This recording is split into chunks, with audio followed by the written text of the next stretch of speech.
It is not too much to ask those 24,000 people not to attend the cricket if it is about keeping Sydney open and avoiding a lockdown, and that is potentially what is coming our way.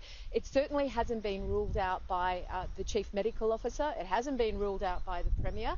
So let's have no regrets and let's do everything we can to keep businesses open and to keep people in jobs. Happy to take questions.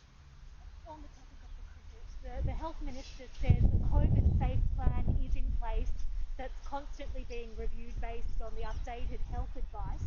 Is this enough? Well, I went to the cricket recently and I can tell you that people weren't doing the right thing. They obviously weren't abiding by what is in the COVID safe plan.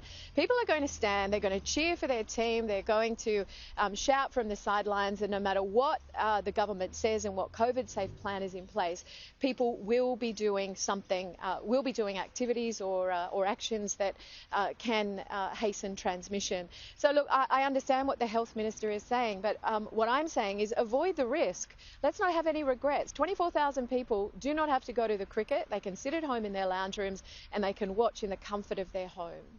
What if that stadium capacity was to be further reduced? Well, I mean, that's up to the Minister whether he reduces it or not. I just think we shouldn't have a crowd there at all.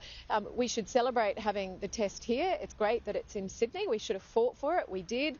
But we shouldn't have people who are attending, particularly when we have clusters where transmission is unknown. So that's the problem with both the Avalon and the Croydon cluster.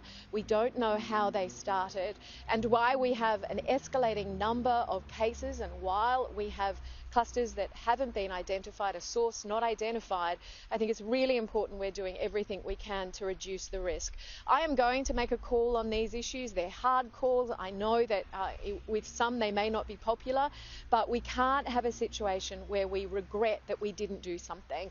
And I think that is the situation we face. If there is one person who has COVID that goes to the cricket and then we have a transmission that comes from that cricket match, let's have no regrets, let's have no transmission, and let's really enjoy the game from the comfort of our lounge room.